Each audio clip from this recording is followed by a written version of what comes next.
sleeping with the hams tonight, Charles. The pigs want their room back. The whole main street turned to watch Charles Hayman trudge past the butcher's awning, his dog tight at his heel. You'll freeze in that soot box, man. A coffin's bigger. Let 'em laugh. Charles didn't break stride. He ducked under the low lintel of the smokehouse, his dog slipping in after him, and pulled the door shut against the laughter. Inside, the cramped room glowed amber from a fist-sized fire. Hams and sausages hung thick as a forest canopy. Don't pay 'em no mind, boy. We got what we need. Outside, Harrow's laugh still carried across the snow, but it belonged to a world that couldn't touch this one. Tight walls, small fire. Never needed more. And that was the first thing the town got wrong about Charles Hayman. A month earlier, Charles Hayman had watched his log cabin burn to the ground. Nothing left but ash and chimney stones from the wreckage. He dragged a sled of blankets and tools to the only building still standing, the old smokehouse. Old Corrigan taught me, it ain't the size of the house that keeps a man warm. It's the tightness of the walls. So he lined his cot beneath the hanging hams and called it home. Tight walls, small fire, and a roof of ham. Better than any palace. Ain't that right, boy? The small fire consumed only a handful of twigs an hour. The thick log walls held warmth like a closed fist. Keep the heat close. Let the smoke do the rest. Around him, the winter's meat. Sausages, hams, bacon hung in silent testimony. Let them laugh. I've got food that won't rot and a fire that barely needs feeding. The town saw a soot-blackened box. They hadn't yet learned the arithmetic of survival. Days passed, and Harrow's mockery became a daily ritual, a performance for the huddled townsfolk seeking distraction from the cold. You mark my words, the hermit will freeze solid in that soot box before the first hard snow. No windows, no proper hearth, just a chimney for fools. He'll be begging for a warm corner by Christmas. Charles passed the general store, catching the tail of Harrow's laughter, but his expression never flickered. They measure comfort in floorboards and chintz curtains. I measure it in firewood. I never have to split. He bought salt, a tin of coffee, and walked back toward the smokehouse without sparing the town a single word. Inside the soot-darkened room, he ran his hand over a hanging ham. The crust was dry, the scent deep. 6 months this meat would hold. Longer than any fresh-killed side in a drafty storehouse. The town's laughter was a straw fire, bright and brief. Charles's confidence was a slow-burning coal. Winter was sharpening its teeth, and Charles Hayman had already made his bargain with the cold. The winter bit down hard.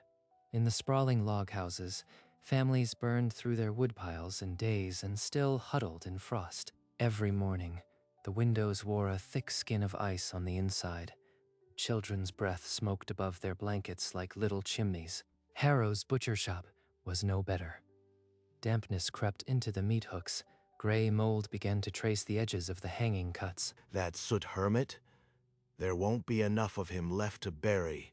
He'll freeze hard as a pork barrel. But a quieter rumor had begun to slip through the chapped lips of the settlement. Charles Hayman was never seen buying firewood. 2 sticks an hour. The logs are so tight, the heat circles back like a dog before it beds down. Inside the smokehouse, the little dog snored by a fire no bigger than a bread plate. The air was dry, warm, smelling of hickory and ham. They throw whole logs at the cold and still tremble. Can't trap heat in a barn, no matter how big the fire. From the pine ridge above, the settlement looked dead beneath the snow. Only one chimney produced a steady thread of smoke, the smokehouse. The townsfolk pulled their blankets higher and began, for the first time, to reckon with the arithmetic of survival. In the back of the butcher shop, Harrow lifted a hanging side of beef and found green fur spreading from the bone outward. The cold should have held it. Damp, maybe. Just the damp. He parried the doubt, but later that night, he scraped the mold off the top cuts and told no one. Inside the smokehouse, Charles ran through his daily litany. Check the meat, sweep ash from the hearth, test the draft with a wet finger. Dog's nose gets restless when the weather's about to turn. He'll start whining before the first flake falls. Near the doorframe, Charles notched a tally with his knife, 21 days since the first hard freeze. Another mark, boy. We're still ahead. Outside, the townsfolk began to steal glances at the smokehouse. No one had ever seen Charles haul a log, yet his chimney never stopped. The laughter dried up like a shallow creek in August. What replaced it was a silent, uneasy arithmetic. Harrow looked at his own tally of spoiled cuts and felt the first crack in his certainty. On the 22nd day, a southern wind slid over the pass, and the snow began to weep. The townsfolk unlatched their doors and grinned at the slush, believing winter had broken. But a thaw after hard cold is the butcher's enemy. Inside the storehouses, the meat began to sweat. Cover the joints. It's just surface bloom. We can trim it. By morning, the green had spread like a fast cancer. Harrow tossed whole sides onto the refuse pile. Warm wind and cold walls breed rot faster than anything. Smoke keeps the damp off. We are still tight. Outside, the stench of spoilage mixed with the wet wool of the bewildered. Harrow stood before his shop, watching his livelihood rot in the thaw. He couldn't feed them this. Open rafters, no smoke, the thaw sweat it. Now it's poison. Tight walls, small fire. That's the ledger. The laughter died. A cold, quiet hunger replaced it, and all eyes turned toward the little smokehouse on the ridge. The thaw broke as fast as it came. A northern gale turned slush to iron overnight. The spoiled meat froze into dark, stinking blocks. The damage was done. No household could stomach it. Ice won't mend rotten meat.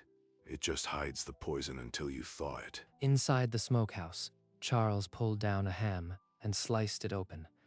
The meat was deep red, firm and clean. See that, boy? Tight walls kept the damp out.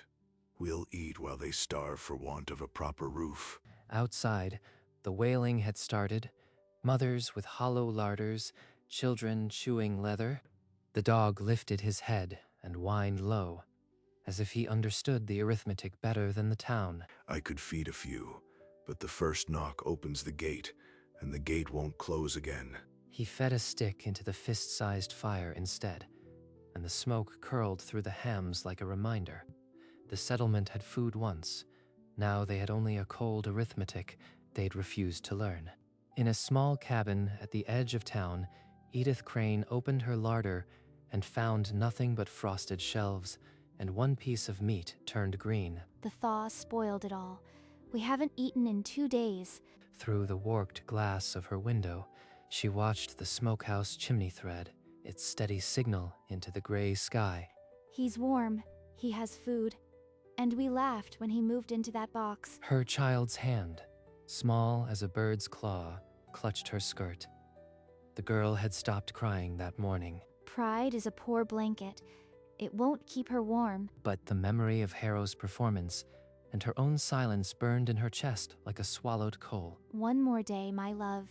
If the cold doesn't break, I'll go to him. She wrapped the last threadbare blanket around the child's shoulders and pulled her close, feeling the faint flutter of a heartbeat through the frost-rimmed window.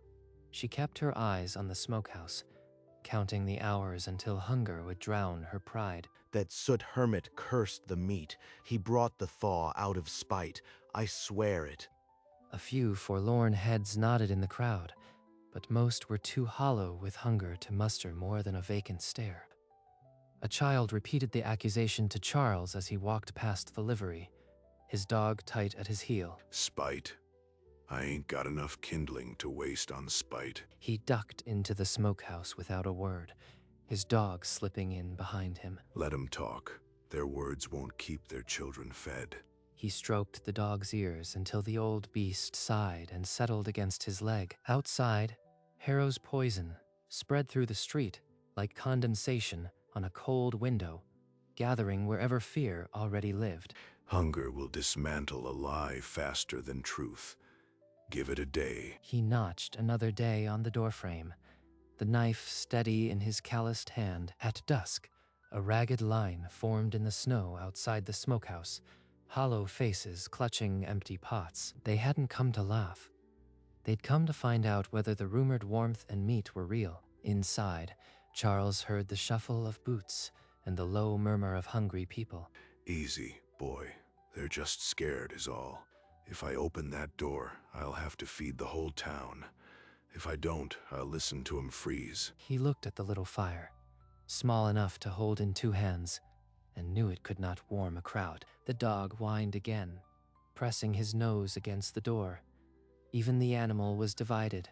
I could parcel out some scraps, but scraps will only tell 'em there's more inside. Outside, the snow began to fall again, thickening the silence between the people and the door. Charles sat in the amber glow, the knife still in his hand, counting the heartbeats until the first knock. The knock, when it came, was not a pound but a shy tap, the sound of someone who had already used up all their pride. Charles cracked the door.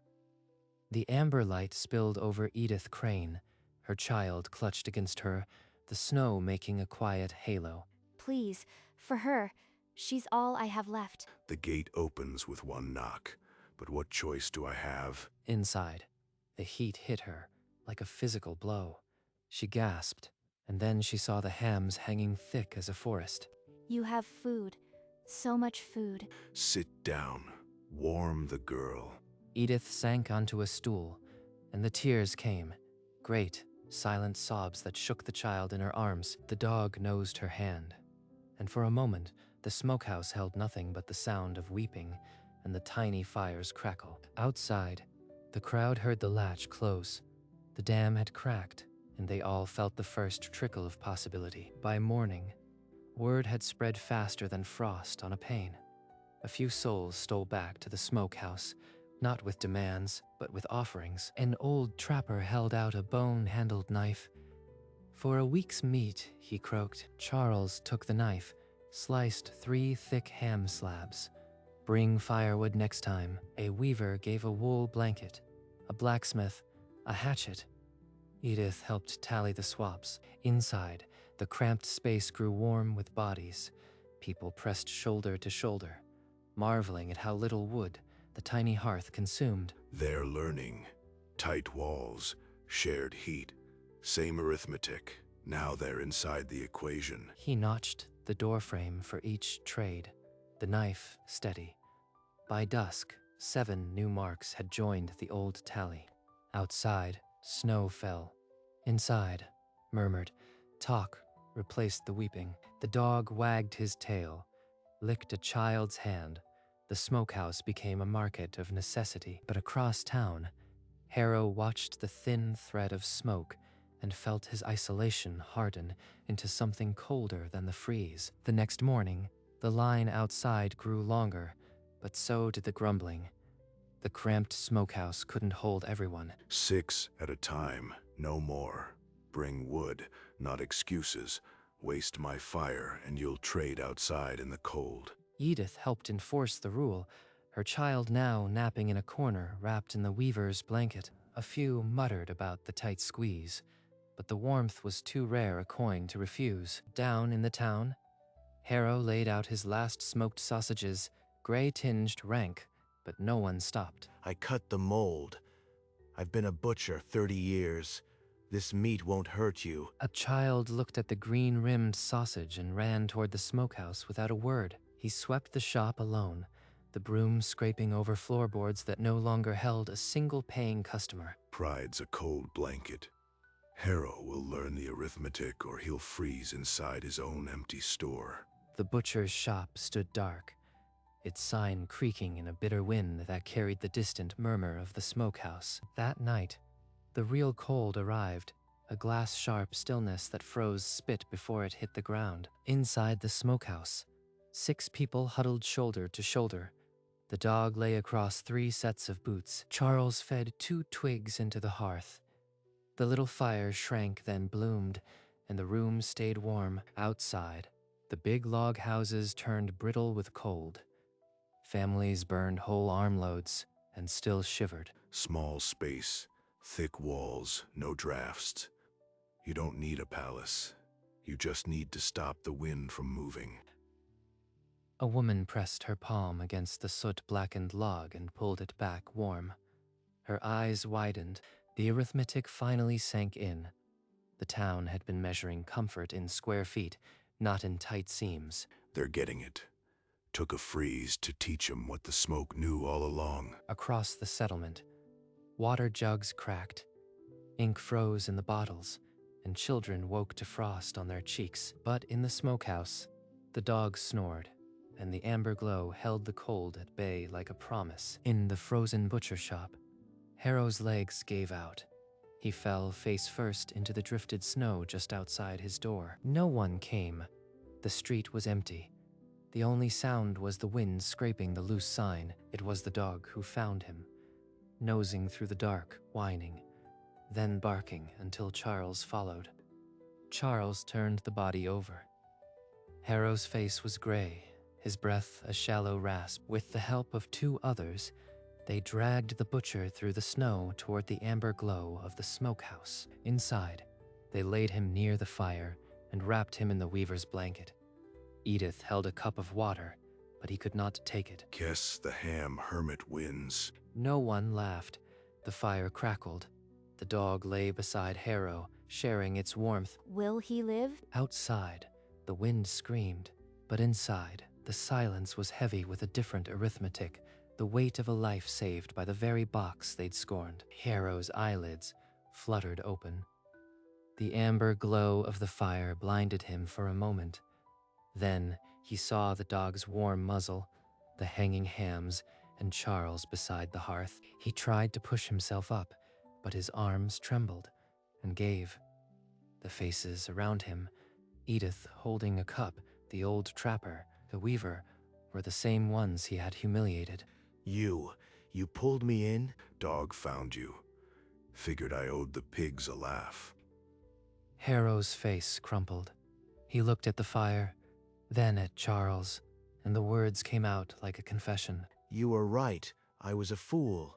A proud, loud fool. The room went still. No one spoke. The dog's tail thumped once against the floor.